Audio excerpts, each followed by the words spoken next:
4, 3, 2, 1.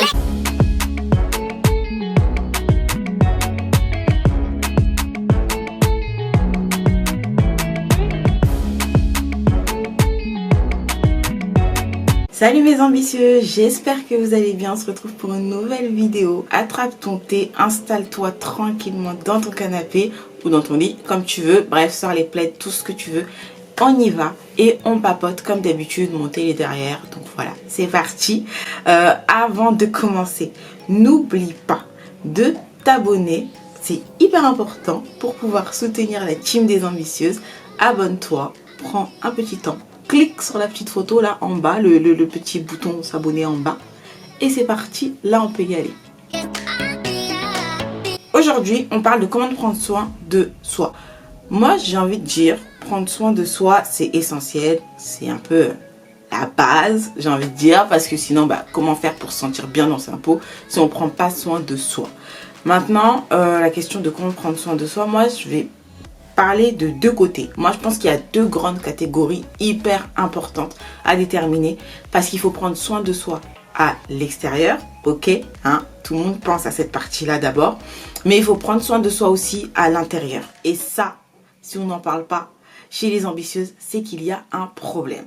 Donc, il faut qu'on parle de ces deux parties. Et j'ai envie de commencer déjà par vous dire que ces deux catégories, elles sont complémentaires. On ne peut pas prendre soin de soi juste à l'extérieur, se faire belle, se pomponner, se bichonner, se parfumer, tout ça, sans penser à l'intérieur comment ça va se passer. Est-ce qu'on va bien, est-ce qu'on se sent bien dans notre peau, comment on travaille notre mental, tout ça, comment on le développe, comment on fait pour être au max en fait.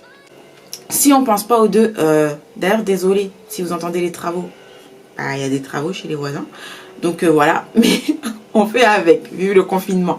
Donc comment on fait si on ne combine pas les deux? En fait, ça me fait penser directement aux phrases de nos mamans qui disent avant d'être propre sur toi à l'extérieur, là, de te maquiller, etc., range ta chambre, d'accord? Range chez toi, range ton appartement. Et c'est la même chose. Avant de te dire que tu vas te pomponner, te faire belle, t'acheter des vêtements tous les mois, commence déjà par entretenir ce qu'il y a à l'intérieur.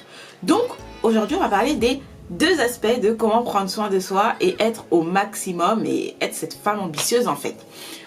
Avant que je te donne toutes les astuces, tous les conseils, mets pause là, maintenant, tout de suite, mets un gros pause. Et puis note-nous en commentaire comment toi tu prends soin de toi, s'il te plaît.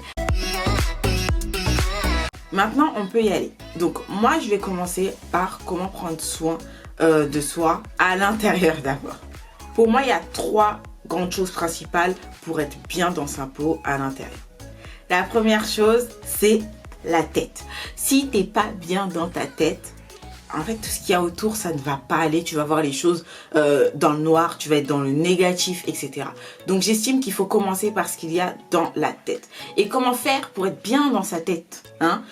Pour moi, mais vraiment, tous les êtres humains de ce monde devraient avoir accès à tout ce qui est psychologue ou coach en développement personnel ou thérapeute, enfin peu importe. Mais pour moi, tout le monde devrait y avoir accès parce que c'est quelque chose, à un moment donné de sa vie, je pense que tout le monde en a besoin et doit travailler ce côté-là de sa personne. C'est comme ça qu'on avance. Je sais pas pourquoi c'est pas encore mis en place, mais pour moi, c'est quelque chose qui devrait même pas être tabou ou autre. C'est quelque chose que tout le monde devrait faire. Donc la première chose, se dire je vais travailler ma tête en fait, ma tête, tout ce qu'il y a à l'intérieur de cette petite tête là, la travailler pour être bien avec soi-même.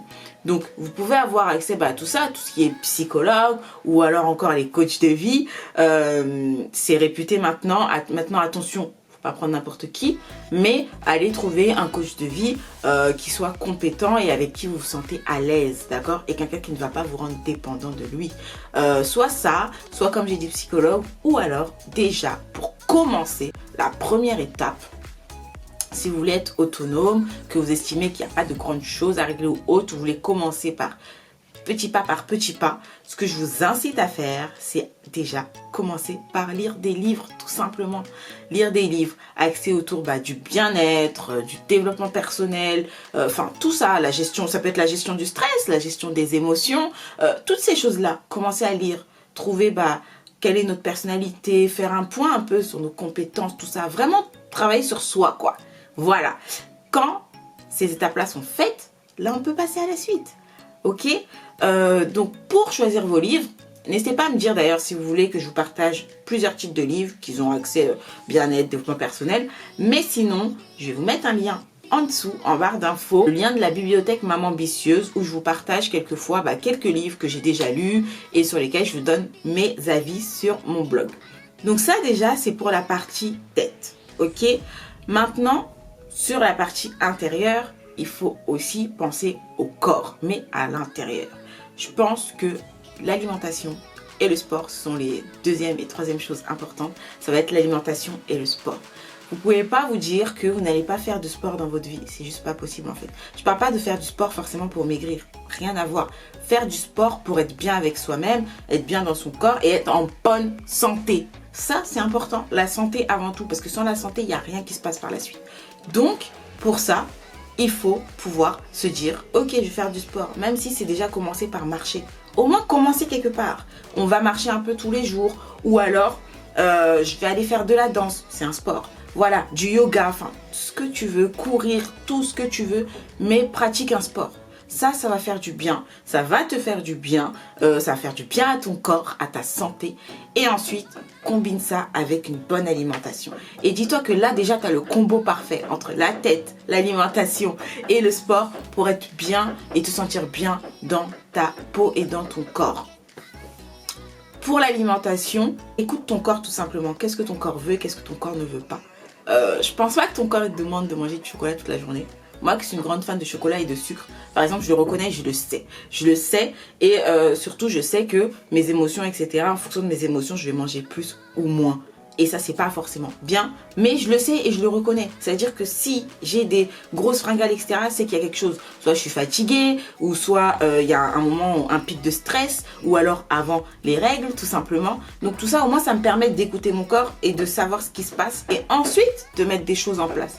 Si tu sais que ton corps, il fonctionne comme ça, maintenant, là, tu peux te dire... Ah ouais, les voisins, ils blaguent pas. Hein. Maintenant, là, tu peux te dire, ok, j'ai mes règles, donc je sais qu'il faut que je me pose un peu, j'ai besoin de manger un peu, de grignoter un peu, mais la semaine prochaine, ça va aller mieux. Ok, mais tu vas pas aller t'énerver sur tout le monde, etc. Parce que tu le reconnais, tu le sais. Maintenant, à toi de faire les choses.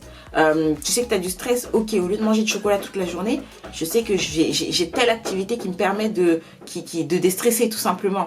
Ça, c'est important à avoir et il faut en prendre conscience. Il faut aussi écouter son corps dans le sens où, un autre exemple, c'est qu'après les accouchements d'Alia et de bébé Caïs, je sais que je ne supporte plus le lactose. C'est-à-dire que ça va me donner des nausées, des hauts le cœur, etc. Donc pour ça, c'est simple. Je l'ai compris, j'ai écouté mon corps et je sais que je vais changer ma routine. Je sais que je ne vais pas boire du lait ou prendre des choses avec du lactose, en tout cas pas souvent. Je vais plutôt opter par exemple pour des laits végétaux, etc. Vous voyez ? Donc voilà. Tout simplement, j'écoute mon corps. Et ça fait que je vais mieux. Pas besoin d'avoir mal au ventre toute la journée et compagnie parce que j'ai mangé telle chose, telle chose. Non, on écoute son corps en fait. Et là déjà, vous avez fait la première étape sur comment je prends soin de moi. Maintenant, on peut passer à la deuxième catégorie, l'extérieur. L'extérieur, tout le monde connaît, j'ai envie de dire. Mais ça peut quand même être sympa d'en reparler et de nous dire qu'est-ce que toi tu fais en commentaire. Partage tes tips aux autres filles, aux autres femmes ambitieuses qui sont ici en train d'écouter cette vidéo. Donc pour l'extérieur, pareil, moi j'ai envie de dire, on revient à la base, on revient à l'essentiel et on commence par la peau en fait. Avant de te dire tu vas t'acheter du maquillage, ok, c'est bien le maquillage, le Huda Beauty, etc. Mes palettes, elles sont là, elles sont posées. Mais avant ça, à un moment donné, en fait, je me suis dit, ok, c'est bien de se maquiller, mais la base qui est en dessous, il faut aussi la travailler, il faut aussi faire en sorte qu'elle soit bien. Je peux m'accepter tranquillement, j'accepte mon visage sans maquillage, sans souci. Et ça, c'est important de se dire, je m'accepte sans maquillage. Maintenant, si je me maquille, c'est un plus. C'est pour être un flic, pour me la raconter, me sentir encore plus belle et voilà, et pour me faire plaisir tout simplement. Mais ça ne doit pas devenir un supplice de se maquiller en fait. Donc pour ça, il faut travailler la peau et il faut pouvoir s'accepter comme on est déjà. Dieu t'a donné, donc c'est que t'es belle. Maintenant, entretiens cette beauté-là. Ça, c'est la première chose. Donc, la peau, c'est important. Et je pense qu'il y a des soins à mettre en place, des routines à mettre en place. Moi, je suis une grande fan des routines minimalistes parce que j'ai pas le temps de passer mon temps dans la salle de bain.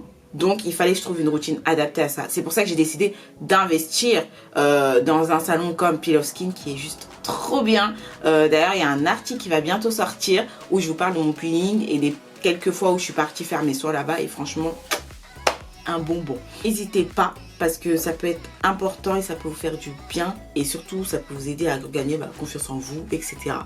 Ensuite, après la peau, pareil, les cheveux.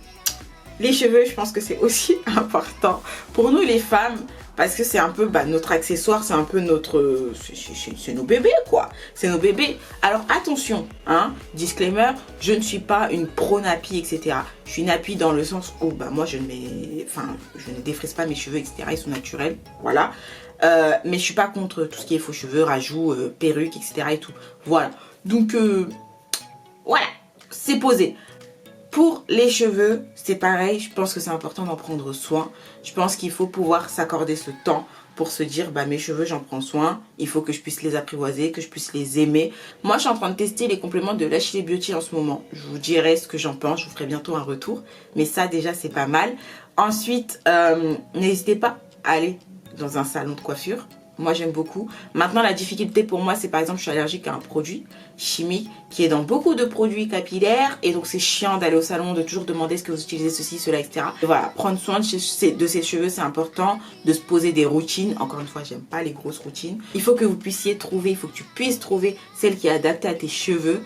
Et donc, je pense que bientôt, j'aurai quelque chose à vous partager. Ensuite, là, on passe à la partie vestimentaire. Là, on passe à l'apparence, oui. Parce que je pense que pour gagner en confiance en soi, pour se sentir bien dans sa peau, quand on sort, etc., bien s'habiller, c'est nécessaire. Mais quand je dis bien s'habiller, c'est pas s'habiller en fonction de la mode. Non, habille-toi en fonction de toi, de ton style, de ce que tu veux dégager, ce que tu veux mettre en avant, en fait.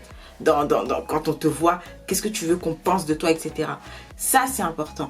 Et donc là, oui, là, tu vas prendre soin de toi de cette manière-là. Pas en faisant tout simplement le mouton qui s'habille comme tout le monde. Non, choisis ce qui, toi, te correspond. Ok? Autre manière de prendre soin de soi après la partie vestimentaire, après que tu connaisses ta morphologie, que ta peau, elle est on fleek parce que tu en prends soin, etc. Que tes cheveux sont nickel, tout ça. Que tu es amoureuse de toi-même.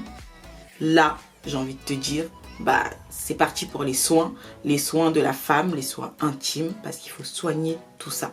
Si tu veux qu'on développe, n'hésite pas à mettre un petit commentaire pour qu'on puisse développer. Mais quand je dis les soins, ça va être, est-ce que tu vas aller chez l'esthéticienne pour faire tes soins ou est-ce que tu le fais toi-même? Je sais que j'aime bien aller chez l'esthéticienne. C'est mon petit moment à moi, encore une fois, mon moment de femme où je suis pas une maman, où je suis pas une épouse. C'est mon moment à moi où je vais aller prendre soin de moi. C'est un peu de la torture parce que c'est la cire. D'ailleurs, je vous ai mis la vidéo sur mes premières fois. Mais voilà, c'est un moment important pour moi. Est-ce que tu vas aller faire tes petits ongles, etc. Là, c'est du plus. Même si tu mets pas de faux ongles ou autre, est-ce que tu vas aller faire une petite manucure simple, naturelle? Prends ces moments pour toi en tant que femme. Parce que t'es pas qu'une maman, t'es pas qu'une épouse, t'es pas qu'une étudiante. T'es avant tout une femme, une fille. Et ça, c'est important. Parce que toi, t'es une personne. D'accord? Il faut que ce temps-là, tu puisses en prendre chaque mois et te dire, ouais, c'est mon moment. Non! Parle-moi pas, c'est mon moment à moi. Donc prends ce moment, c'est hyper important. Et après, n'hésite pas à nous dire en commentaire qu'est-ce que toi t'as fait ce mois-ci pour prendre soin de toi. Ok? Bon, c'était moi, c'était mon ambitieux. Je vous fais plein de bisous. J'espère que cette vidéo t'a plu, j'espère que ça t'a aidé. N'hésite pas à commenter, à partager cette vidéo pour aider encore plus de femmes ambitieuses. Je te fais des bisous, je te dis à très vite. Et n'oublie pas de t'abonner aussi, hein? C'est important. Bisous!